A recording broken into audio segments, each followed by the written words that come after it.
Beautiful saugeye out here on the Appomattox River. Great fish. Ate the swim bait there on a hot pink jig head. Toothy critter, we'll let this one go. Hi, I'm Alex McCrickard. In this video, we're going to highlight the saugeye, a unique species of fish that's a member of the perch family. Saugeye are created by crossing a female walleye with a male sauger. In this video, we're going to highlight how we produce saugeye at our warm water hatcheries, saugeye management, where we stock saugeye in the state of Virginia, and then finally we're going to cover tactics and techniques to successfully target these fish with rod and reel.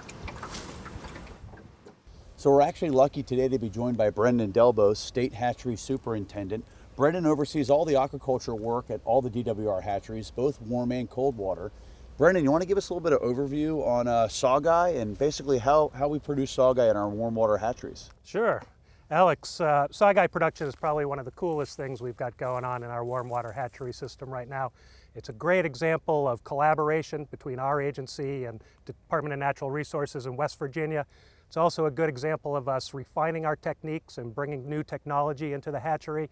And the result is the creation of diverse fishing opportunities for anglers throughout the state. Saugeye is a cross between a female walleye and a male sauger.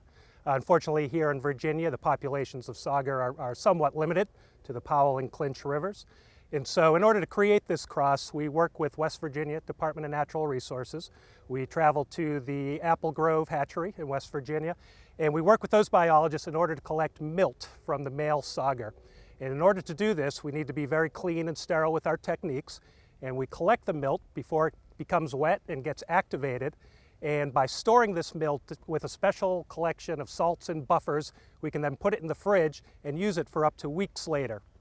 So it's a really great way to streamline our operations and produce fish when it's really more convenient for us. The female walleye are typically collected from the Stanton River. We'll bring the fish into our Vic Thomas hatchery. From there, the extended milt, we call it, is brought out of the refrigerator, slowly warmed up, and it's mixed with the eggs that are expressed from our female walleye. From there, we gently mix the milt and the eggs together, typically using a turkey feather. And often we'll need to add a substance like bentonite clay in order to keep the eggs from clumping and sticking together. From there, the eggs are moved into a hatching jar. And depending on water temperature, it'll take anywhere from about 2 to 3 weeks for those eggs to hatch. From there, the resulting fry are then transferred to our culture ponds. And again, depending on water temperature, it'll probably take us about 6 weeks before we're ready to harvest those fish at about 2 to 3 inches in size. You know, considering all the time and effort and money that we put into producing these fish, we want to do everything we can to maximize their survival. So instead of just pulling up our stocking truck to a boat ramp or maybe to the side of the lake, we do what's called pelagic stocking. So we have a specialized tank located on one of our boats, and we'll strategically stock some of those fish throughout the impoundment. So we're also lucky today to be joined by John Odenkirk, fisheries biologist here at the agency. And John, how long have we been stocking saugeye in Virginia for now? We began stocking saugeyes in Virginia in 2013, so we're almost a decade into this really cool experiment. Yeah, relatively recent, and a lot of the stocking allocations actually go to some of the waters in under your jurisdiction here in Northern Virginia. So Northern Virginia, my work area is basically Lake Anna North. Yep. We're stocking them here at Lake Brittle, yep, the department-owned lake, Lake Orange, which is also department-owned, and Burke Lake in Fairfax. Sure. So those are 3 small impoundments in the Northern Virginia district, and also Lake Anna. Yep. Big lake down south of Fredericksburg that most people know about because it's like killing it right now for a lot of different stuff. Oh yeah, Saugeye's just going to add to that. Saugeye is absolutely adding to that. And then we've got Lake Chesden in the Richmond area, and then a couple lakes down near Tidewater, Little Creek and Whitehurst are both getting saugeyes. And the idea behind using saugeyes is this hybrid. When you know, whether you're talking about a hybrid with a striped bass, with a white bass and a pure striper, or hybrid with a saugeye, using a sauger and a walleye, you get an advanced sort of fitness with this hybrid vigor, we call it. You sort of combine the best traits of both species and maybe in a lot of cases gives them enhanced abilities to tolerate maybe marginal water quality conditions, because you know, we don't have walleye native here, Yeah. at least not in this part of the state. Down New River, yes, but not here. So maybe the habitat isn't quite right. But when you get that hybrid vigor, you get these ability of these fish to tolerate maybe a little bit warmer water, a little bit less oxygen sometimes, maybe a little more turbidity. So habitat in the consequence of that is what we're seeing now in our data is phenomenal.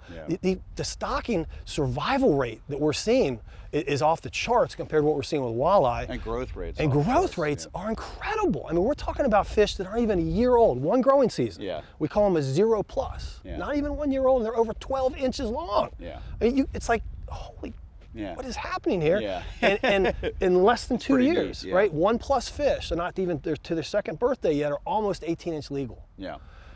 Which is, you know, and the fish are fat and they're just beautiful looking fish with these markings on them. Like, you know, they look like they're submarine camouflage with these big saddle splotches and some of the traits, the beautiful golds and the hues, the sauger traits, and the walleye, some of the tips on the fins. You get that white tip. It's just really cool fish. I mean, glad to be able to have these for our anglers. Yeah, and from a management perspective, they're really advantageous for us for those reasons, like you said. Yep. Doing better in slightly warmer water conditions, slightly more turbid, maybe slightly more productive systems where the walleye might not perform quite as well. Saugeye are a great option for us from a management perspective. And from a fishing perspective, they're a blast to fish for. And a lot of the tactics that you would utilize are actually similar tactics to targeting walleye. Beautiful fall day out here, and we've got a little saugeye, first one of the day. Interesting thing about the saugeye, they've got these very distinct black saddles, blotchy saddles like a sauger down their side, and then like a walleye, they'll have a white tip at the base of their tail fin or their caudal fin. The easiest way to really ID these fish, though, is to look at the dorsal fin. The dorsal fin has very distinct black blotchy streaks, oftentimes with 1 to 2 rows of spots towards the base of the dorsal fin, which are some of the key telltale characteristics for the saugeye. Little fish here, probably only 13, maybe 14 inches, but that might be stretching it. We're gonna let him go here. When you're fishing for saugeye, the tactics and techniques can vary depending on the time of the year, the body of water that you're on, the water conditions and the weather conditions. But typically, if you're fishing with artificial lures, you want to use lures that mimic the natural forage fish that are there. Swim baits are always going to work well, whether you're on rivers or lakes. I like to use bright jig heads sometimes to attract the fish in. Chartreuse and bright pinks can work really well. These are good traditional walleye colors as well. And then I like to use swim baits that are going to imitate the natural forage fish that are there. So a lot of times gray and white, silver and white, 3.5-inch swim bait on an 1/8-ounce jig head is going to be a good imitator of a blueback herring, a gizzard shad, etc.